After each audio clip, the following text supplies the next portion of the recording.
Halo Civitas Akademika, salam harmoni.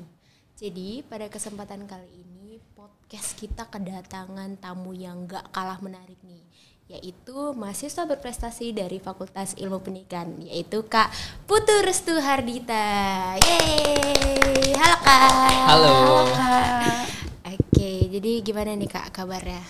Ya, sampai saat ini masih baik. Oke, jadi perjalanan sebelum datang ke sini gimana Kak? Macet atau gimana? Ya, nggak macet sih. Soalnya tadi kan habis jemput teman. Jadi langsung ke sini. Iya. Nggak begitu macet, cuma panas dikit. Oh panas, oke.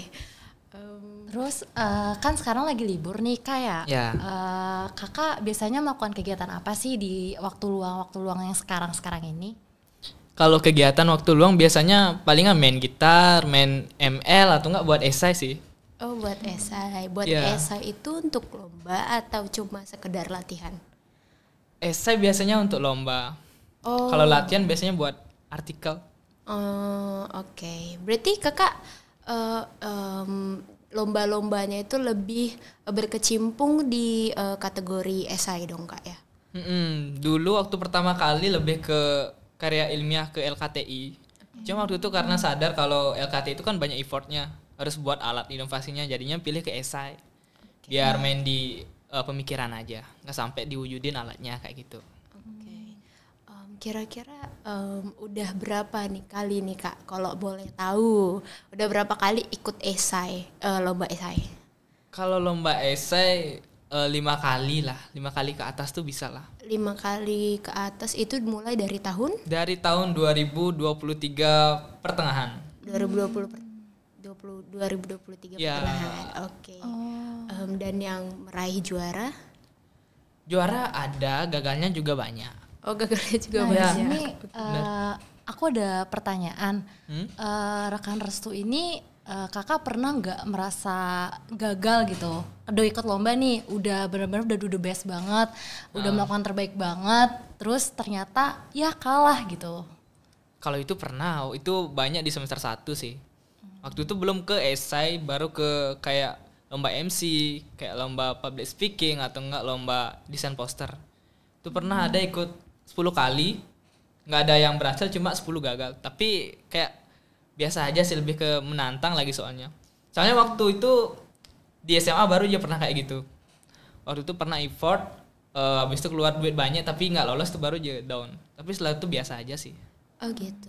Kalau boleh tahu kakak SMA di mana? Di Bali Mandara Di Bali Mandara. Wah keren dong. biasa aja sih. Oh. Oke. Berarti emang suka ikut lomba dari dulu gitu ya? Soalnya di SMA dituntut ikut lomba. Oh. Di SMA tuh kalau nggak ikut lomba, kalau nggak dapet prestasi itu mungkin nggak bisa dapet UAS, nggak bisa Oh, diikutin gitu. UAS. Itu sih salah satu syaratnya sih ikut lomba tuh. Makanya terus, Udah ke bawah habit gitu sampai sekarang. Hmm. Jadi harus lomba gitu. ya bisa dibilang gitu sih. Cuman aku bingung nih kak. Ya. Tadi kakak sempat bilang 10 kali ikut, 10 kali gagal. Nah itu gimana cara kakak bangkit dari kegagalan-kegagalan itu? Kan karena kita banyak orang yang tahu tuh kalau orang-orang tuh kalau udah gagal 10 kali loh ini. Gimana cara bangkitnya tuh gimana kak? Boleh dikasih tahu? Kalau gagal cara bangkitnya tuh healing sih yang pertama kan. Dan yang salah satu faktor utamanya tuh karena lombanya itu sendiri, nggak pernah ajak tim. Waktu itu 10 kali lomba semuanya individu. Terus waktu akhir-akhir nih baru ikut lomba bersama tim. Itu timnya kan untungnya nyambung timnya kan. Jadinya itu kayak ngobati rasa gagal-gagalnya tuh. Kayak lebih seru aja bertim kayak gitu. Cuma kalau sendiri tuh udah gagalnya ada, rasa apa namanya patahnya tuh ada. Cuma palingan healing, jalan-jalan atau nggak bentuk tim itu aja sih.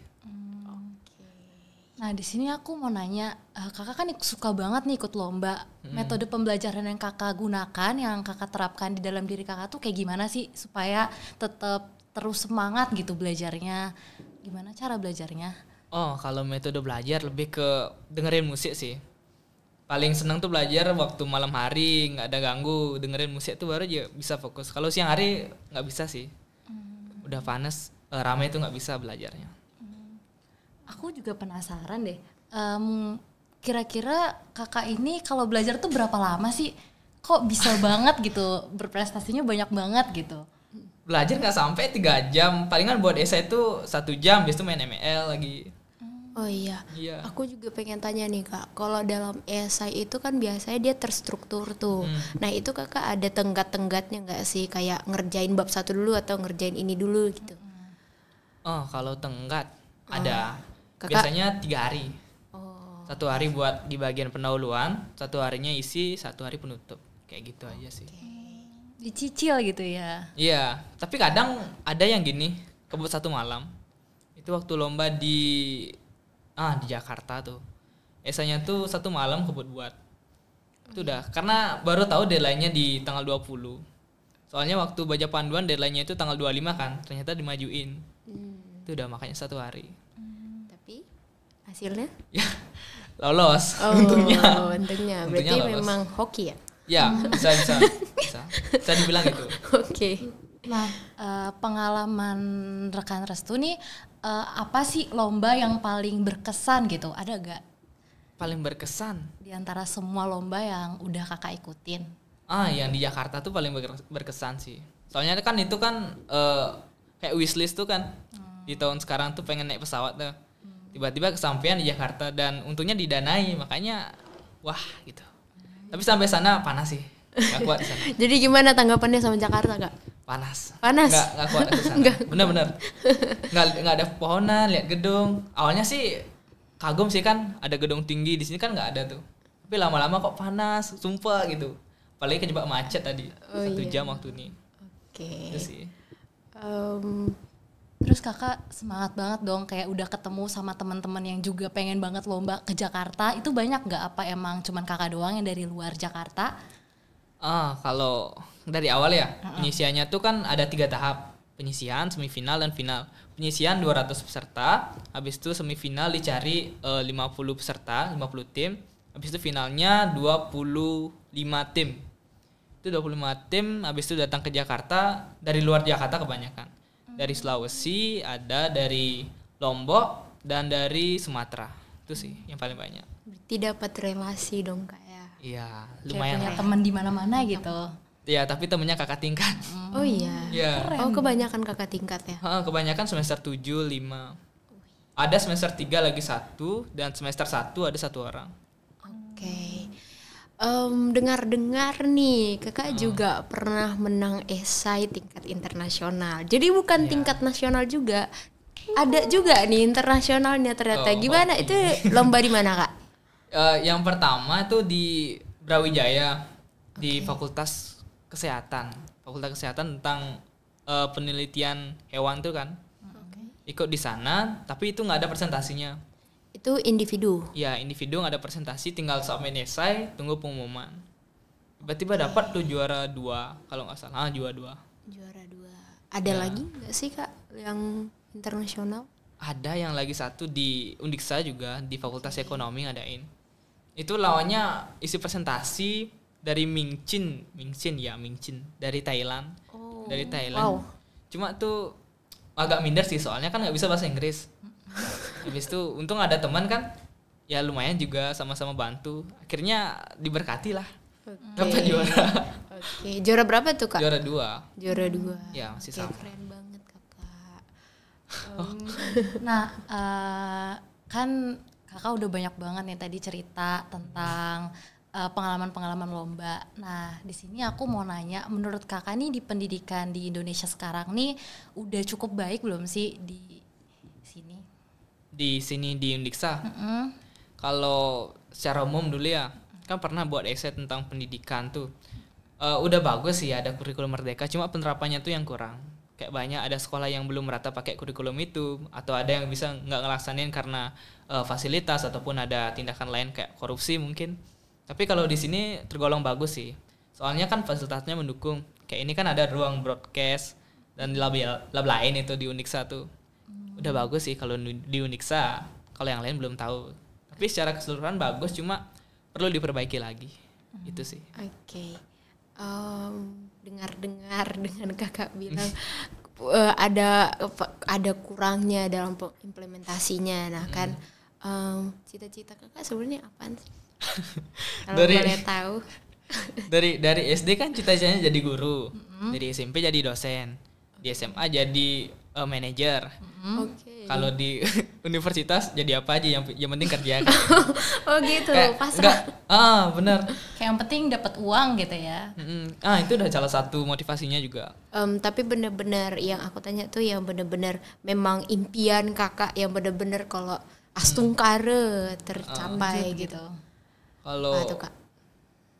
jadi manajer sih sebenarnya. Manajer. Ya perusahaan, meskipun nggak tahu. Di bidang apa tuh yang Di bergerak? bidang kayak distribusi barang tuh. Logistik? Ya. Oh iya. Awalnya emang maunya ke logistik, cuma nggak bisa waktu ini. Oh, Dari SMA sih, dapatnya di sini ya udah jalan. oke. Nggak apa-apa kak. Ada rencana lanjut S2? Lanjut S2. Ada sih ada. Ada. Cuma nggak di sini. Oh nggak di sini. Iya. Mau Rencana? keluar Bali. Luar. Oke, keren. Nah, kira-kira kakak ini kan semangat banget nih. Support sistemnya tuh siapa sih? Apa kayak dari keluarga, apa dari gimana gitu? Atau dari pacar jangan-jangan? Oh, kalau support system lebih ke keluarga sih. Soalnya kan waktu ini keluarga sedang ada masalah keuangan tuh, makanya tuh juga jadi harus ikut lomba lagi biar bisa dapat uang. Oke, tapi pacar punya? Nah, Oh nggak punya. Oke. Gimana? Lanjut. Jadi tadi kakak udah banyak banget kan sharing-sharing tentang lomba, pendidikan. Nah di sini kita ada mau nanya lagi. Menurut kakak nih, ini kan kakak program studi teknologi pendidikan kan? iya. Nah di program studi teknologi pendidikan ini banyak banget dong kayak pengetahuan-pengetahuan baru yang kakak peroleh gitu di belajar teknologi ini gitu kan. Nah kakak kenapa sih mau masuk teknologi pendidikan awal-awalnya?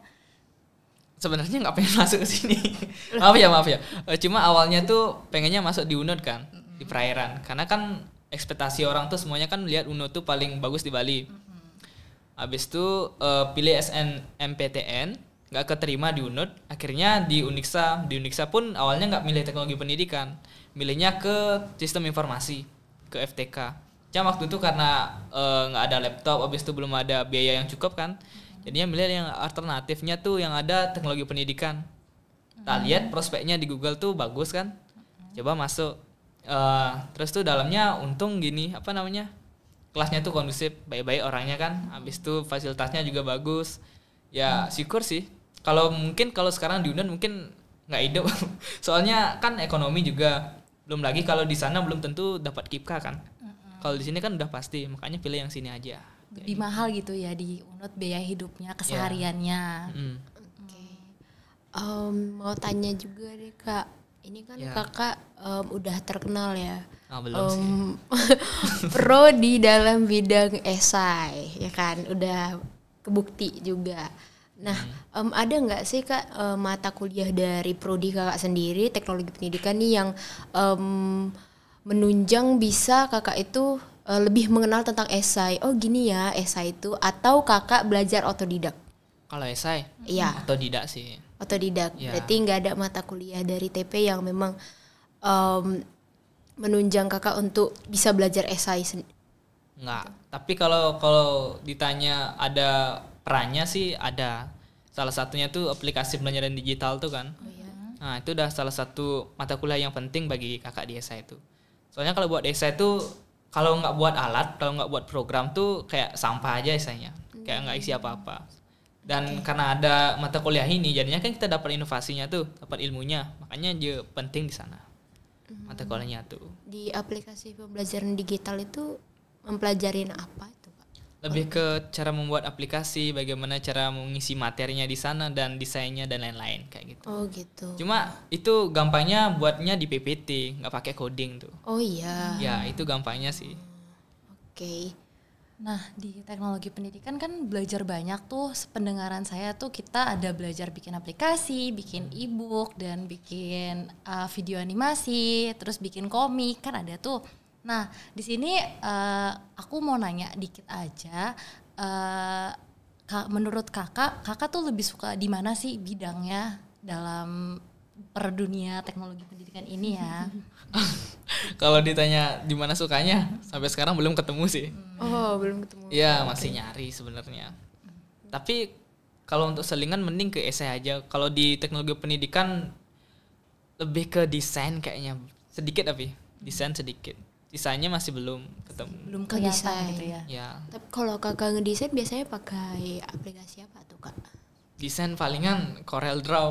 Oh Corel Draw. Ya, Sulit loh kak itu. Belajar sendiri. ya untung diajarin dosen sih. Oke. Kalau sendiri nggak bisa sih. Oh, Lihat tuh. tapi kalau desain nih, kakak nyinggung desain nih soalnya. Pernah ya. ikut lomba poster nggak kak? Pernah. Pernah. Ya. Di mana tuh kak? Di mana aja tuh ya? Pokoknya di Univ luar Bali. Bukan Univ, sekolah tinggi. Lupa namanya di mana. Kayaknya di Jawa Timur. Sekolah tinggi apa namanya? Lupa tuh. Itu enggak, kuliah pernah, cuma nggak dapat tuh. Nggak dapat. Kayak karena pakai Canva. Oh. Nggak boleh ya pakai Canva ya. Boleh sih, cuma kan plagiarismenya tuh tinggi di Canva. Oh. Elemen-elemennya tuh kan banyak dipakai. Makanya nggak bisa di sana. Oh gitu. Oke. Kalau sekarang sih nggak ada ketertarikan di poster. Oh nggak ada Lebih ke ketertarikan, lebih esai ke terus aja dah. esai aja. Ya. Ada nggak sih kak kakak rencana buat channel YouTube gitu buat kiat-kiat sukses lomba esai? Sampai sekarang belum kepikiran. Oh belum kepikiran. Ya. Kenapa tuh kak? Kok bisa? Lebih ke mending fokus ke diri sendiri aja dulu, kayak buat esai demi uang. Oh, buat esai demi. Tapi dengar-dengar kakak punya channel YouTube gak sih? Ya, channel YouTube. Ya punya, cuma fokus ke video-video hiburan aja. Nah selain kuliah nih, kakak ada gak sih kayak sampingan gitu? Soalnya kayak saya pernah dengar kakak pernah main gitar untuk selingan gitu. Kalau untuk selingan tuh jarang sekarang sih. Karena kan udah ketemu nih fokusnya mau di esai, jadinya di gitar tuh band tuh udah jarang sekarang. Palingan pernah cuma sekali waktu nih, itu pun masih kecil eventnya. Berarti kegiatan selain ngampus, ikut lomba, apalagi tuh kak? Itu aja. Itu doang. Ya. Oh kakak berarti nggak ada ikut freelance atau gimana? Nggak ada. Oke. Nah aku mau nanya lagi, gimana sih, kan tugas nih banyak nih, dengar-dengar juga kan teknologi pendidikan banyak banget project. Nah gimana kakak manage waktunya sama lomba? Kan ada tuh orang udah ikut lomba nih, udah nggak pegang nih tugasnya gitu. Gimana sih kakak cara manage-nya? Kok bisa ikut lomba juga, terus tugas juga nggak keteteran, tetap kerjain tugas gitu. Bentuk tim sih. Kayak kan ada tuh biasanya di kelas tuh berapa circle tuh. Cari aja circle yang gimana aja saling manfaatkan, saling menguntungkan tuh kan. Kan di sana bisa bagi-bagi info kayak jawaban mungkin bisa, soal, belajar bareng mungkin bisa, itu dah. Selain itu juga kalau misalkan ikut lomba waktu barengan sama kuliah, lebih ke selesaiin aja dulu tugasnya, baru ke lombanya kayak gitu. Misalkan deadline-nya 3 hari lagi, minimal sekarang udah selesai. Oh jadi kakak lebih tetap prioritasin kuliah juga gitu ya. Nah, untuk penutup kita nih ya. Nah, di sini kita mau minta kakak gini kasih motivasi buat orang-orang yang nonton channel YouTube ini. Gimana sih caranya supaya nggak nyerah, supaya tetap semangat gitu kuliahnya, terus walaupun tetap bisa manage waktu, ikut lomba juga gitu. Kayak kata-kata motivasi aja gitu. Kalau kata-kata motivasi sih nggak banyak sih, lebih ke pengalaman aja sih, sadar diri. Sebenarnya kan kalau sekarang kita kan udah besar nih, nggak selamanya kita ke orang tua terus kan. Pastinya kita kan maunya berdiri sendiri nanti. Jadi lebih ke cari dulu motivasinya apa, terus tuh niatnya juga dibesarin. Kayak misalkan motivasi kamu tuh pengen beli iPhone atau enggak pengen ngebahagiain orang tua, itu boleh. Cuma niatnya tuh ada tapi dilaksanain kayak gitu. Jangan cuma omong doang, motivasi aja. Yang penting niat sama motivasi, itu aja sih. Berarti harus ada aksi. Ya. Oke, jadi sekian bincang-bincang kali ini dengan Kak Restu Hardite selaku mahasiswa berprestasi dari Fakultas Ilmu Pendidikan. Sampai jumpa di podcast selanjutnya. Salam harmoni. Bye-bye. Bye-bye.